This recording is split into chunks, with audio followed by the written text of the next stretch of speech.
April, how many times is this that you're taking a show to Fringe? This is the 4th show. Wow. Been there 5 times. This is the 4th show April's taken. Now, who has been with April before this to Fringe? Wow. It takes a group. It takes everybody. But it all starts with an idea. And it all starts with a lot of perseverance. And I'm curious to know, I'm going to ask the first question. I'm curious to know how you even get yourself introduced in Scotland to start a process like this. Okay. How many out there have been to the Fringe Festival in Edinburgh? Almost. How many would like to go? It's truly a bucket list item. I would say that I didn't know much about the Fringe. I had heard about it, and I was doing some research on a show called Egg.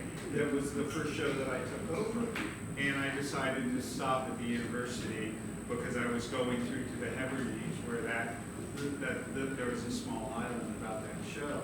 So I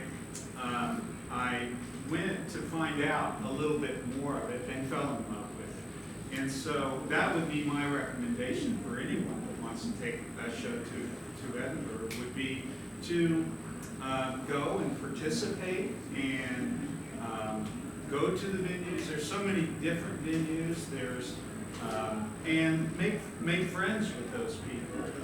Because what really happened on that first trip where I didn't take a show was I made all those connections. I made the connection with the university so all of our people can stay together. I made those connections with the university. I made the connections with the venue. So I went to, one item I would say everyone should do is participate and go to the Edinburgh Fringe Society shop, which now is on Infirmary Street. And they'll give you the lay of the land of all the people you can talk to. Now, I spoke with, at the society on the Royal Mile, I talked to the Greenside folks, and, we resonated together. And so we still work with the Greenside venues. But there is Pleasance, and there's Assembly, and there's Space, and there's Gilded Balloon. And those venues each have, in many cases, hundreds of different venues. And so once you start working with that venue, and gosh, in some ways it would be hard for us to move because we have so many friends now at Greenside. And Greenside used to be Infirmary Street, but now the society has moved into that building. So they're readjusting, and the Fringe Festival is becoming larger in the Edinburgh area. So yeah, we'd love to see more people from Denver over the festival. It really is a bucket list item. So I'll add something to April. The question about how do you get going over there, really anybody can do a show over there. You can take a show. There's a lot of one-man show, one-woman shows. There's some comedy, there's music, there's theater, there's all sorts of things. Puppetry, so many things. And really, you just have to go, like April said, find out which venue you want to go to and start making connections and apply. And go take your show. It's awesome. So you mentioned venues. How many venues does it take to put on the Fringe Festival? If I may, Yes. there's over 4,000 shows at Fringe while we're there. So each venue, group has a handful of different theaters all over the entire city of Edinburgh. So Greenside has probably at least maybe a dozen, 20, a couple dozen, yeah. And Greenside is one of the smaller venue groups. 200. Yeah. 200 shows and 20 venues. That's just one of. That's one. That's just Greenside, which is cool. So multiply that by all the other venue groups in the city. Yeah, it's the entire city. There's a lot of stages, and it's cool too because some stages are. I was just telling my friends that our venue was a royal guest house when the French was visiting Edinburgh.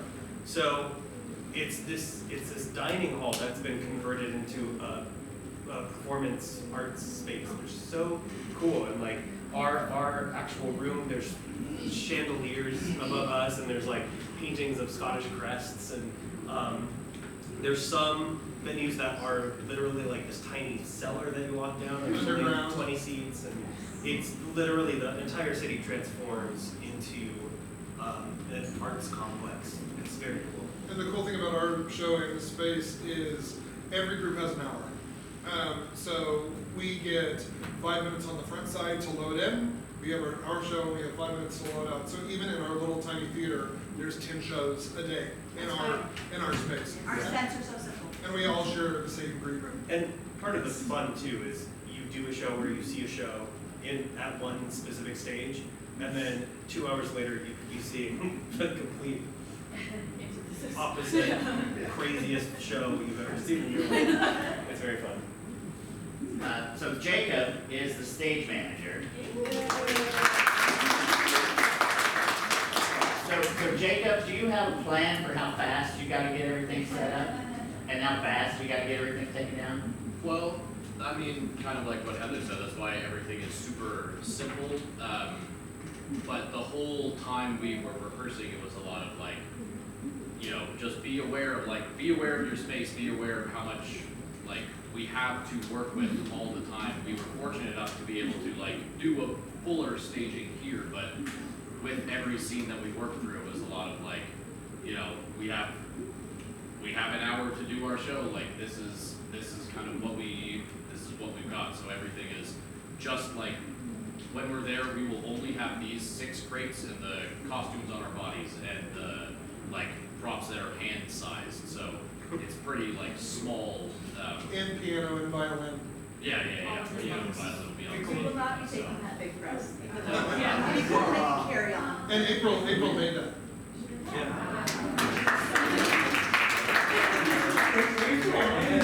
April, I didn't see anybody get, it's supposed to be a printing press on one side and on the other side. Yes, it turns into a witness stand. Yes. What the very good, you didn't have enough witness stand. Yeah. That's And then one day I was making the press and I took it out and I was like, wow, look at this. It can be a witness stand Yeah. with the little balls in front. So yeah, that was fun. And the barrels, the whiskey barrels came from Shannon. And I've been told there may be some in the bottom left over. Before they strike, I'm gonna We got it all double out, check. and when we unloaded it at the church, we got rid of all of it. I had to Whiskey on the front sidewalk. Oh, the church got the whiskey. Now I'll never hear the end of that. All right, yes, questions? We'll have a problem finding the barrels in Edinburgh. Oh, yeah, you need some barrel, you probably find them. So, any questions then?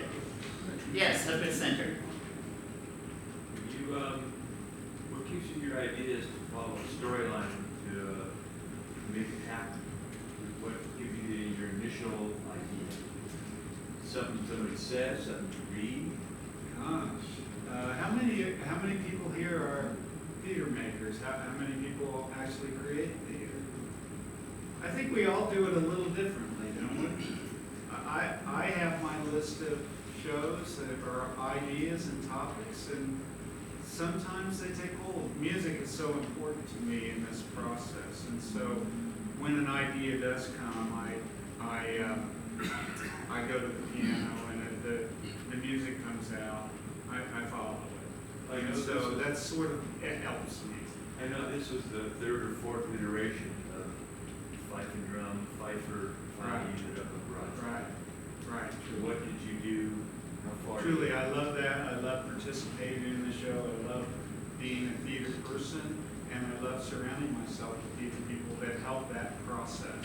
And so I always try to find an ensemble that fits into the show. Whether Egg was Kaylee music in this show, clearly the violin worked well. So I like finding those things. There was a question over here.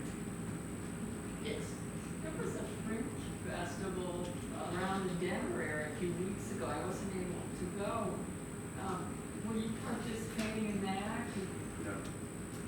Did they bring in, were there people here from outside of the United States or anything? For the Denver Fringe Festival? Yeah. I think it's still fairly nascent in its growth.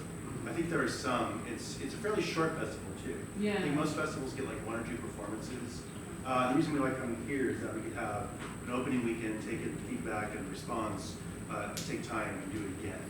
I think they're still figuring things out with the Fringe. I don't know how international it is. I don't think it's very international yet. But it's certainly we're moving in the right direction. Yeah. I think so too. And Kelly was also the director of the show. Do you want to? Oh, yeah. Introduce her.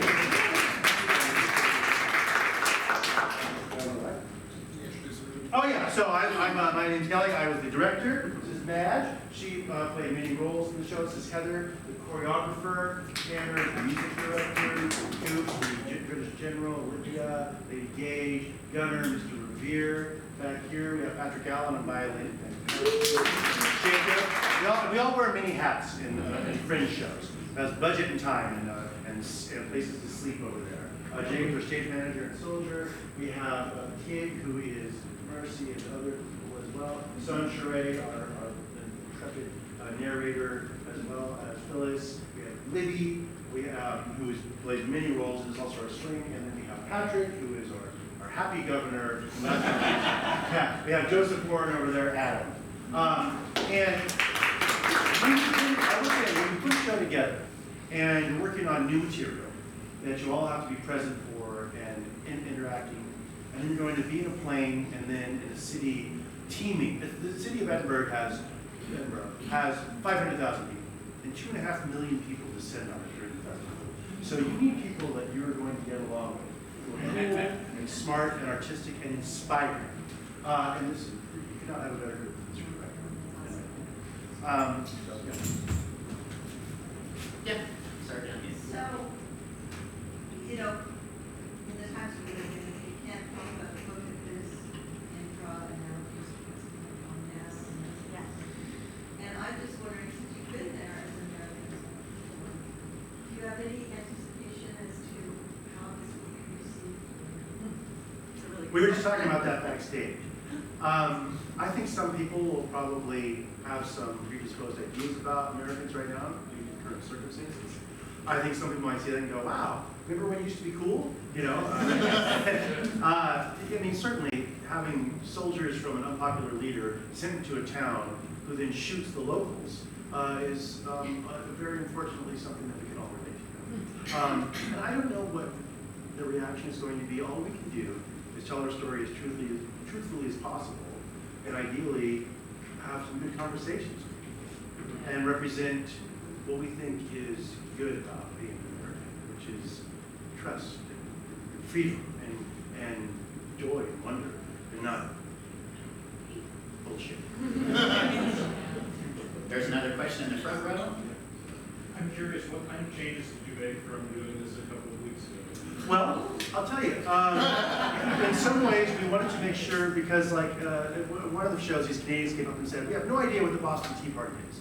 So there are some things that we take for granted that we assume everybody knows about American history, about who we are and how we got here. And so there were we didn't change like structurally the show. It was more like polishing and revising it to clarify. Exactly right. Yeah. I would say would be the main things. When we have our time frame, we fit that. So it was more making sure that the points land the way we want them to land. So there were a few narration things, there were a few lines within the scenes, a few cuts that were like, well, that's a little redundant. And part of it is from feedback from the Q code, which I hope you're all using, of course. And then part of it is just from naturally just hearing it with an audience. So when an audience isn't with you, you can feel it, or when they're confused. And I'm sure we might even do some more adjustments as we go. Yeah. What's also strange is we had to cut down the time. There were quite a few things we had to cut. I mean, we had some big dance breaks we had to cut because it didn't. I know. Well, that was. I know. But you have to for the good of the show to make it fit in the slot. So all of us had to like let go of things we loved. The cool thing about this show too is every single person added something to the show. And that's the nice thing about working with the composer, and kind of our team is we really all have the opportunity to say, this doesn't feel right. Because like in a normal musical, when Kelly and Heather and I are out in the audience, we're not part of it, you can't really make changes. There's the licensed material, so when we're doing a normal show, that is the material, you have to ask for permission to do changes. This, it's like, can we change this word? This doesn't quite feel right. Can we add this here? Can we move this song to this spot? And that's something that we're all been able to do. I agree. Gentleman in the white shirt in the third row. Yeah, so I've got a historical question. Did General Gage's wife actually help the fellas that much? I, do you wanna go? You can go. Yeah, there's like a lot of historical speculation about Margaret. There's a pretty solid evidence that she likely did. But we can't be for sure. Because a lot of it is circumstantial, but there were a lot of letters going back and forth. They talked, in Joseph Warren's letters, it discusses a woman connected to the general, and she was herself like born in the colonies. And so there was like a lot of inferences made based on where she was at the time, where Joseph Warren was at the time, between letters exchanged, that she likely did give the information. I would add that I've never really written a show that had this sort of historical spine, but I do enjoy sort of walking in the footsteps of the people. So I did go to Boston, and I did work with the Paul Revere Museum, and I did work with the Revere Museum down in Canton as well, and they did vet the show, and that was just a really good resource to have. And I'm excited for them to see the show. I have been recording it, and I'm excited to get their feedback. Initially, when I met with the leadership team, I had secured a place for us at the South Street Meeting House where Tanner plays Sam Adams, where Sam Adams actually gave that speech before they walked down to the Boston Tea Party. So we were going to do the show in that historical facility. But this year being the 250th birthday, we just couldn't line everything up. So we were going to try to do vintage, then go to South Street Meeting House, and then go to Edinburgh. And it would have been a wonderful trip, but maybe next year. And I think there was lady in the red shirt there. You guys did a great job, but I was curious, why did you pick Miss Wheatley to be the narrator? I didn't even know she really existed, so I just finished reading the Kelly, you want to take that? I mean, Phyllis Wheatley is such a wonderful person. Maybe she's right. Yeah. But she's an amazing poet and writer, and was like a political figure, and was invited to the White House at one point, but really,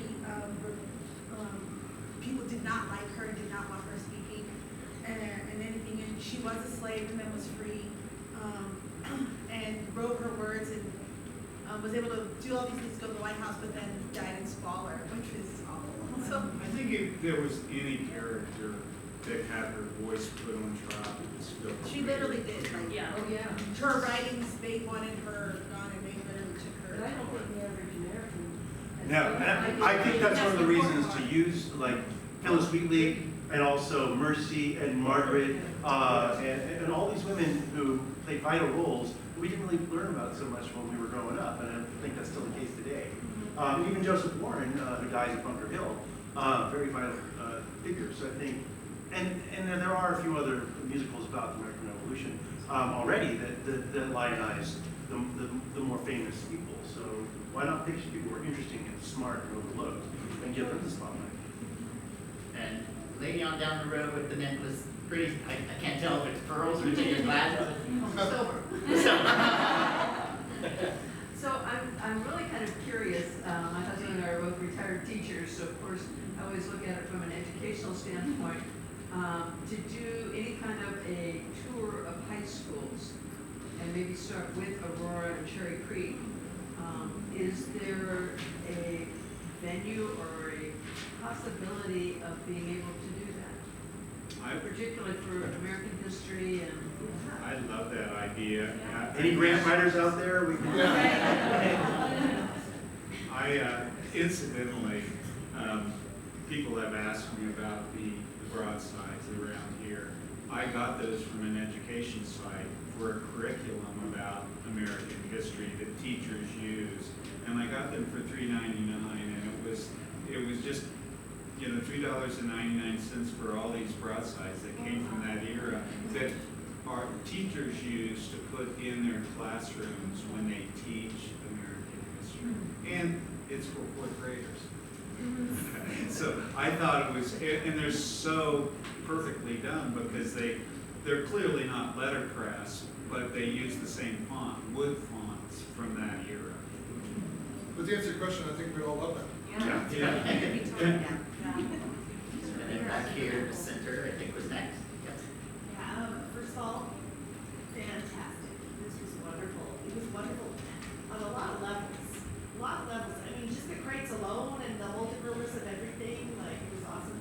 The history nerd in me was like, how many of these are actually authentic, you know, characters going through, and I will go down those rabbit holes still. But I imagine you all researched your characters and all these different things, and there was so much to take in. I think I lost the, like, okay, first question is, how did they get those letters that they published them? That's my first question. Second question is, was it just print, or was it pictures too? Was it like, you know what I Are mean? you talking about Governor Hutchinson's letters? Those letters, yeah. It's such an interesting, fun story that if we had more time, we might be able to tell it. Ben Franklin is involved. Those letters went, it was Governor Hutchinson's way of sort of doing an end run on General Gage and sending those letters directly to the King of England. And Ben Franklin got wind of that, and then the teachers must know about this. And then there was actually, it's such a wonderful story because Ben Franklin gets a hold of them, sends them back to America, and that's when the House actually was given authority to publish those letters. And that's why Sam Adams and all of them said, we have your letters. So they actually went from America to Britain, back to America, and there was a fight over it. There was a sword fight in London about it, where the people were confused about who gave up the letters and how they got them, and there was a sword fight.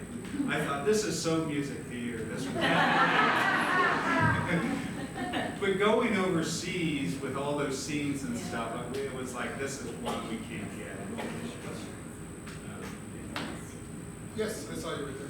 I'm actually writing a play about that right now. The Hutchinson Papers.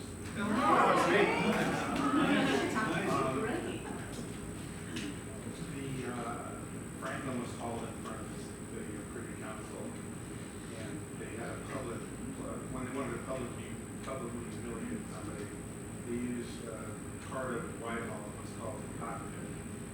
And he was brought in front of that, and someone granted and raped him for almost an hour. Yes. And he just stood there and took it. Yes. And because that was the smart thing to do, you know, he knew that's what they wanted, so. You two should go to dinner.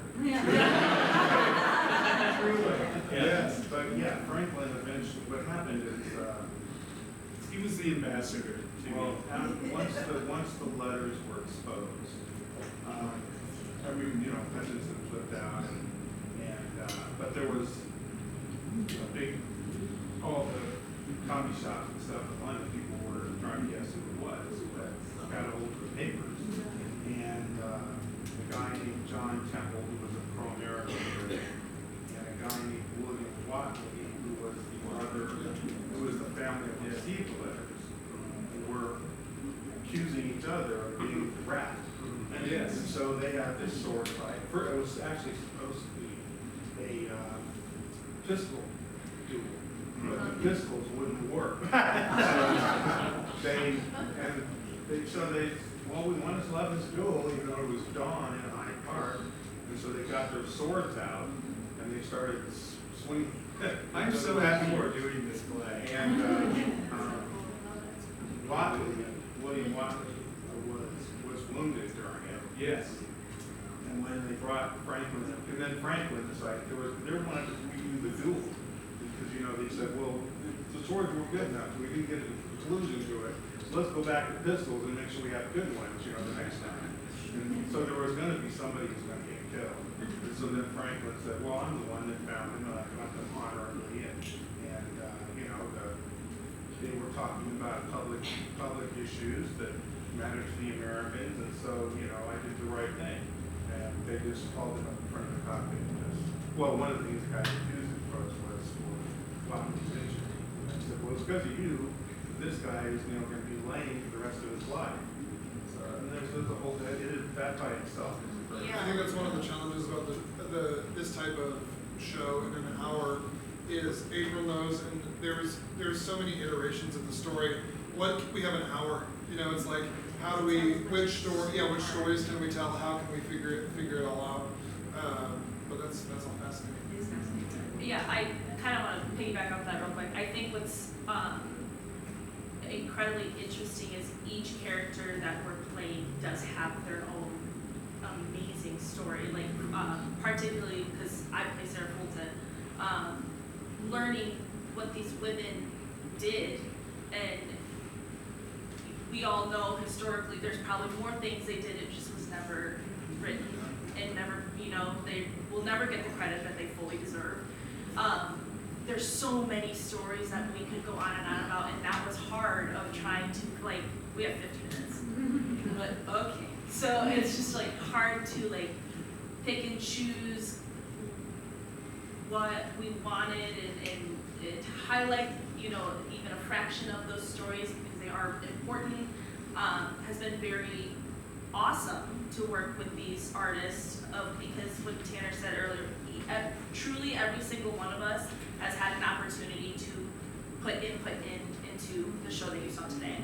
And to this date, I mean, there was even a line where Kelly was like, we're gonna cut that next time, we're gonna try this differently. It is constantly evolving. This is personally my first time going to the Fringe and doing something like this, and as an actor, it is the most challenging, best thing on the planet.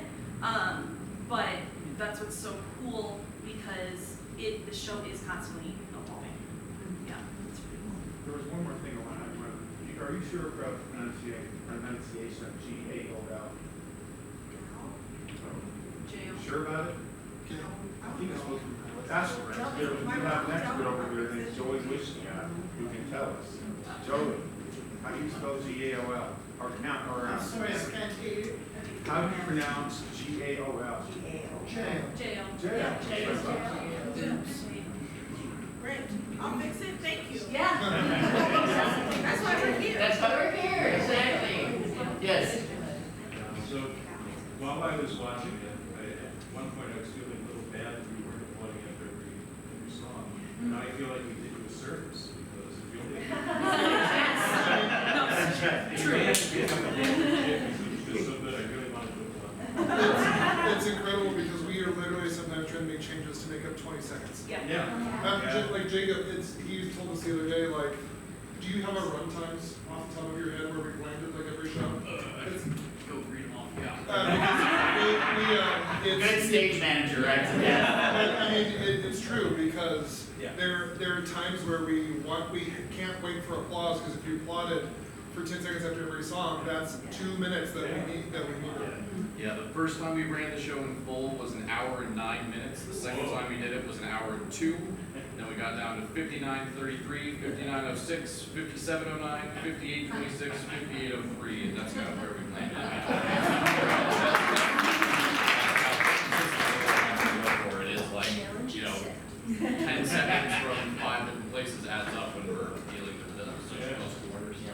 Yes, ma'am. Well, and I'm sure that's challenging in and of itself because as actors, you want to be sure that what you say and sing is heard and understood by the audience. Yes. So it's not just a matter of racing through as much as we can, right? So it has to be, what can we do that's in a good performance style, right?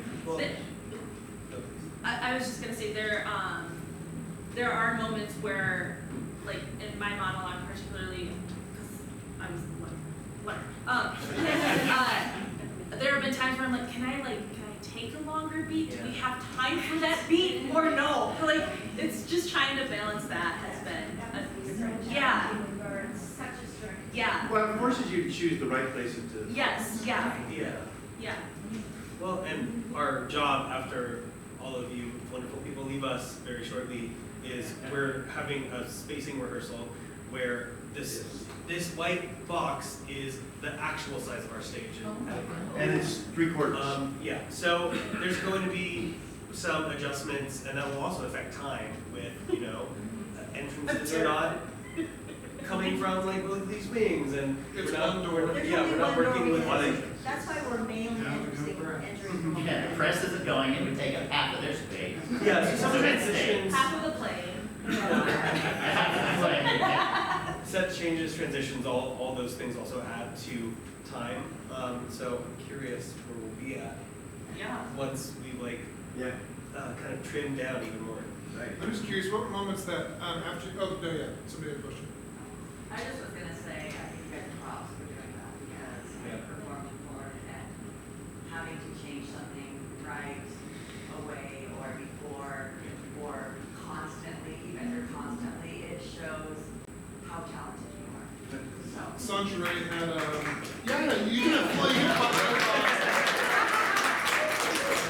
between preview and opening, Sanjay had the privilege of her opening monologue. We were getting feedback, she had to add so many lines, and it's hard because she was having to cut lines, she was having to add lines, trying to make it work, and you have an hour sometimes to get it. So she's back there being like, okay, this was the first version, but now it's down the second version, now we're this version. So it really is incredible what the team has to do.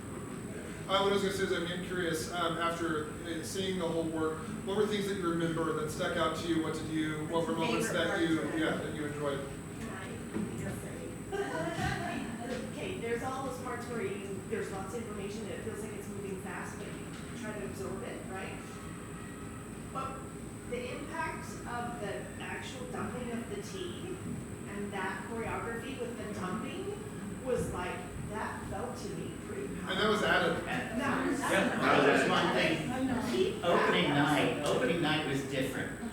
And you're right, this is more powerful, what they changed to than opening night. Opening night, if I may, they had their tea and they were going in front of the narration at that point and dumping and moving on. Dumping them, and it kind of covered, right? So I'm sitting there watching it tonight and they get around and they open up the narrator in the middle and then they all start dumping.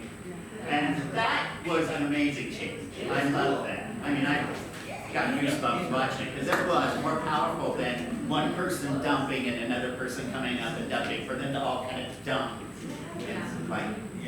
That was good. So that was one of the changes they made, and it worked. See, it worked.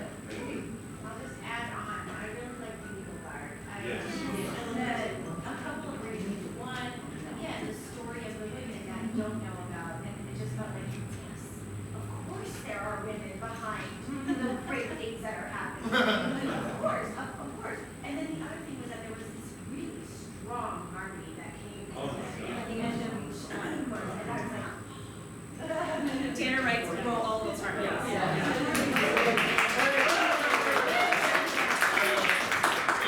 April, we make a good team because she writes these lovely melodies, and Patrick has been such a wonderful addition too. And then it's fun to get to come in and write all the harmonies for all of these wonderful singers, so thank you. That was the first thing I said to the Paul Revere Museum was, I need women. We're doing a music theater show, we need couples. And so I said, I really want to know who the women this year are. And funny They enough, helped out a lot. I added those Needle Guard harmonies like Wednesday at Tech Week. I was like watching it, and I was like, hey. No, it was not Wednesday. It was like the day of opening. Yeah. I was like Needle Guard. Okay. Picking up on that thing about finding out women from the time, Mercy Otis Warren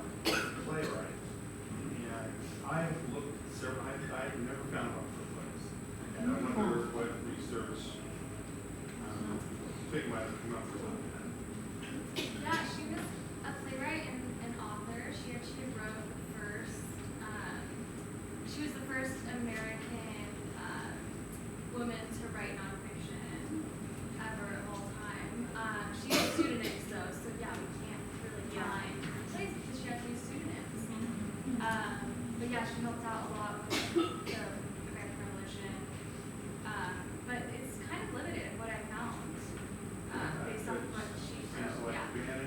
I love the idea though that she was a playwright and she had to create that play to get out of the Green Dragon Dragon Tavern. I was hoping one of her plays, one of the 4 plays she has, somehow we could use the dialogue from within it, but it was so specific. Which one was her best? What? Which one was her best? Oh gosh, I don't even remember the title, so If I may, I was the swing for the female track, so I had an ensemble track in the show, but then I sort of understudied people, and throughout the rehearsal process, if someone couldn't be there or whatever it was, I would jump in and fill in and swap in. And there was a day that I got to step in for, I think it was for Heather, who plays Abigail Adams, and you say that line, you say, we've got scripts, when you're about to go into the big 3 drunken maidens in the performance and, you know, sneaking all the messages through.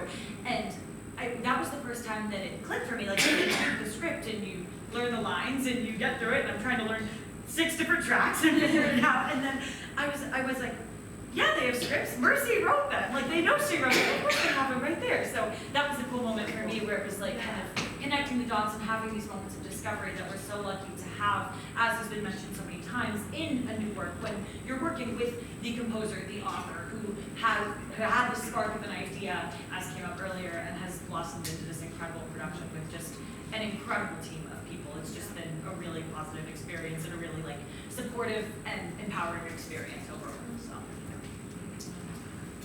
Yes, Donna. The printing press seems so the centerpiece of this performance almost. How are you going to do it without the press? That's a great question. I will be playing the printing press. It's funny you asked that, because during the show I went to Jacob, our stage manager, and I was like, so really, how are we gonna do this? we have the foundation, which are the crates that we'll be using.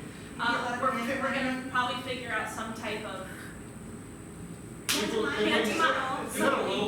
But yeah, Jacob mentioned something about possible. We're gonna do the Edinburgh Fringe with it. Sometimes, I mean, Fringe is, you can mine problems. Yeah. Might do a lot People of take- pantomiming. Yeah, a lot of creative and like abstract liberties at the Fringe Festival. We are, To be determined. we are planning that. We work with Letterpress, who is the sort of the genesis of the press here. Letterpress Depot is a museum down in Hazelwood. And he really knows a lot about presses, and he was able to actually secure a hand press in Edinburgh. That's sort of how we've been able to do this.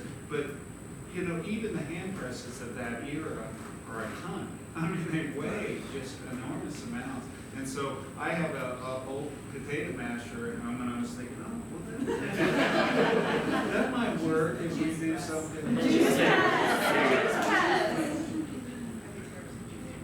Going back to that question, if you notice, every time we were in the print shop right next to the printing press, there was a stack of 3 crates. So it's actually kind of worked into our blocking that was representing the printing press when we are in Scotland. Yes. So that, along with the hand press, is something that we've already kind of thinking about. Shout out to you for getting stuff into a corset. It was a pleasure. But it wasn't tight enough. I want to compliment you on using the actual illustration that was published of the Boston Massacre. I kind of wish that you had let it be seen a little more. Yeah. Yes, ma'am. Totally different. Have you thought about in the future doing a sequel to what happened?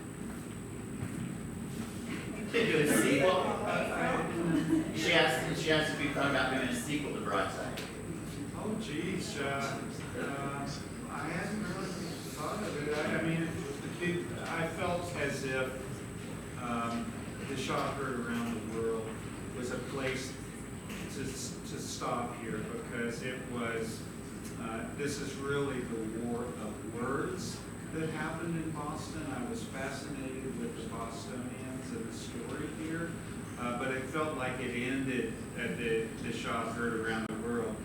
I mean, next is the Bunker Hill, and then we're off and running into the Revolutionary War, and that just felt like the right moment to stop the show. And I think early on, and even Mark back here, we were talking about it, and we sort of came to the conclusion that that's a really good place to stop the show. So I hadn't thought about taking it any farther when we have Hamilton in 1776. Yeah, I think if it was a prequel to 1776. April one day was talking about it, and 1776 is Philadelphia, and Hamilton is New York, and this is Boston. As all of these other stories are happening, it's a cool other piece of the puzzle to this period in time. It truly is a group effort. I mean, all of these conversations happen about, you find ideas and you bounce them off people, and this is a wonderful group of people to find new ideas and new ways to do storytelling. One possible idea. The British occupied New York, essentially the entire war. And I don't know of anything that has been written about it. It's super interesting that General Gage and Margaret Gage were in New York City. And we had Margaret Gage come to Boston a little bit earlier than she actually did come to Boston. And but it's fascinating when you look at Margaret's life, having grown up in New Jersey and being sort of groomed as an aristocrat and becoming that person in New York. I mean, George Washington and Jefferson and all of the founders were going to the Gages' apartment in New York. And the Gages really came up to Boston to just, bring down the tensions that were happening in that colony. Well, as Cooper mentioned, they still have some rehearsal to do to get everything within this little space. So is there one more question? And we would love if you think of things you don't want to say or you're embarrassed to say or you think of, use that QR code. Yeah, use the QR code. To tell us your feedback, what you didn't understand, what you couldn't hear, all those types of things so that we can have a better show across the pond. Yeah, thank you.